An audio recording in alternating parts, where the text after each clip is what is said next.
Դուք անցած ամիս հայտարարել եք, որ մասնակցելու եք ԵԱՏՄ միջկառավարական խորհրդի նիստին օգոստոսի 6-ից 7-ն է, կարծեմ ձեր որոշումը ուժի մեջ է, եթե այո, ինչ օրակարգով հաշվի առնելով, որ այդ հեռախոսազրույցից հետո դուք ասացիք, որ այսինքն հաղորդագրությունը այն մասին էր, որ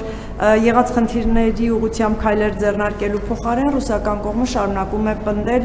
իր դիրքորոշումը այդ հանրաքվեի մասով, այս պայմաններում որն է լինելու հայկական կողմի օրակարգը այդ մասնակցության ժամանակ եւ նաեւ ասացիք, որ երկար զրուցել եք, ես ուզում եի նաեւ հարցնել երկաթուղու հետ կապված, արդյոք քննարկում որևէ եղել է, թե այդ թեմային չեք անդրադարձել։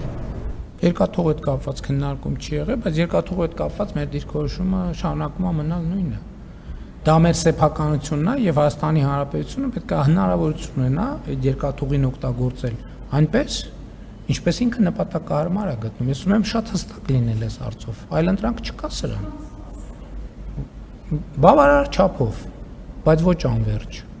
Այդ հարցը պետք է լուծվի։ Ես ուզում եմ շատ հստակ լինի։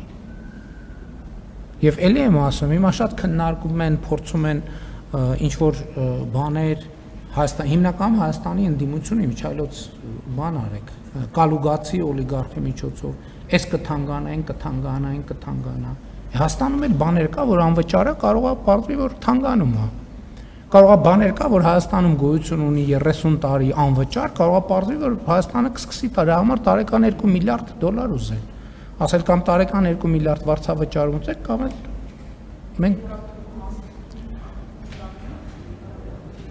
երկաթուղու մասին ակնարկի բան չկա, ես պարզ ասում եմ, որ Հայաստանի Հանրապետության սեփականությունն է դա եւ ուրիշ տարբերակ չկա։ Մենք ուզում ենք բարեկամական ձևով այդ խնդիրը լուծենք։ Բարեկամական ձևով։ Բայց նաեւ մենք այդ խնդիրը բոլոր դեպքերում պիտի լուծենք բարեկամական ձևով, բայց նաև էլի դե յուրե կարող է հարց ծագի, որ մենք դե յուրե որոշումներ կայացնենք։ Եթե անհամաձայնություն կա, հետո կգնանք արբիտրաժում բան կանենք, կքննարկենք։ Ինչ արուց արբիտրաժի մասին հիշում եք այստեղ ինչ խոսակցություններ տեղի ունենում, որ արբիտրաժը բանը հեցի նախկին սեփականատերերը, բաները կալուգացին արբիտրաժում հաղթել է։ Երբ որ այս շենքում պարզվեց իրանք մարդուն էին, այդ մարդուն երբ որ շենքից դուրս հրավիրեցինք, արբիտրաժում ասում եք կոռուպցիա, բայց կոռուպցիա չի, իմիջիայլոց որևէ մեկը հետաքննել է այդ մարդու գործունեությունը, որ գրություն էր գրել, ստեղ բան կար, չէ, պարտականությունները կատարող, գրություն էր գրել, իր գրության հիման վրա աղմուկ էր,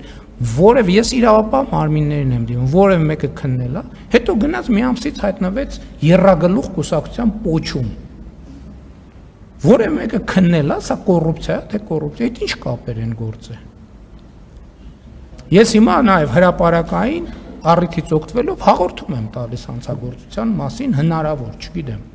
որևէ մեկի անմեղության կանխավարկածը չեմ ուզում խախտեմ, բայց ես կարծում եմ, որ կոռուպցիայի կանխարգելման հանձնաժողովն էլ իրավապահ մարմիններն էլ պետք է քննարկեն։ Ոնց կարա պարզի, որ շենքում մասնավոր ընկերության շահերը սպասարկող մարդ ա եղել, հետո գնացել է։ Պետք է ստուգվեն հաշիվները, պետք է ստուգվի ունեցվածքը։ Տենակ այդ մարդը այդ ինչ էր անում, ստեղից բաներ լրատվական ու քաղաքական դաշտին ինֆորմացիաներ էր տալիս եւ անտրամաբանական գրություններ, հատ էլ լրագրողները տերորի մեջ, վայ, կառավարությունը արբիտրաժում պարտվելու է, բա ինչի՞ չեք լուսաբանում, որ ջախջախվել են արբիտրաժում, որովհետեւ բաները տրոյական ձին հանել ենք շենքից դուրս։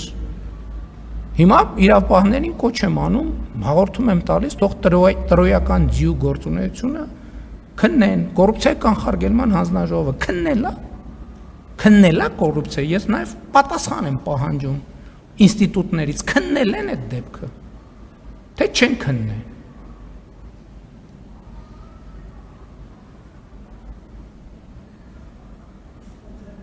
Շնորհակալություն, հաջորդ հարցն է, թե չէ շահերը սպասարկել, ոնց է բարձր։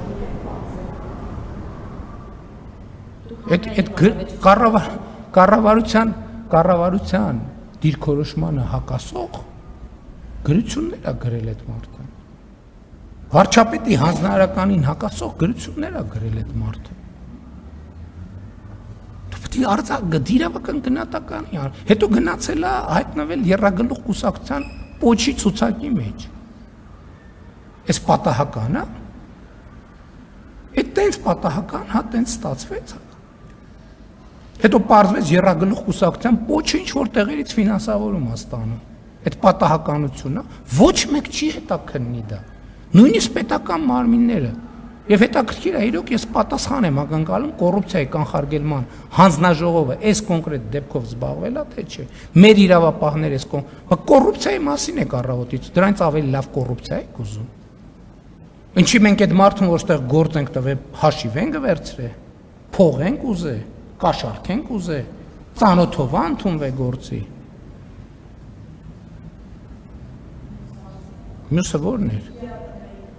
ԵԱՏՄ-ի օրակարգ ձևավորվում է ինստիտուցիոնալ ճանապարհով, իր ինստիտուտներով, բայց դա հարթակ է, որտեղ բնականաբար ես մեր օրակարգին առնչվող բոլոր հարցերը բարձրացնելու եմ։ Եվ ինչ որ ձեզ ասել եմ բրիֆինգում, ասել եմ նաև այնտեղ։ Իսկ ինչ եմ ասել ձեզ բրիֆինգում։ Ասել եմ, որ ԵԱՏՄ-ն կաթվածահար է, չի գործում ԵԱՏՄ-ն։ Եթե ԵԱՏՄ-ի պայմանագիրը չի գործում, չի գործում ԵԱՏՄ-ն։ Եվ ԵԱՏՄ-ն դե ֆակտո կաթվածահար վիճակում է եւ կաթվածահարությունը խորանալու միտումներ է ցուցաբերում։ Եւ եթե այս հարցը արագ չլուծվի, ես 100% վստահ եմ, որ Հայաստանի Հանրապետությունը այս խնդիրը հաղթահարելու է։ ԵԱՏՄ-ն չի հաղթահարել։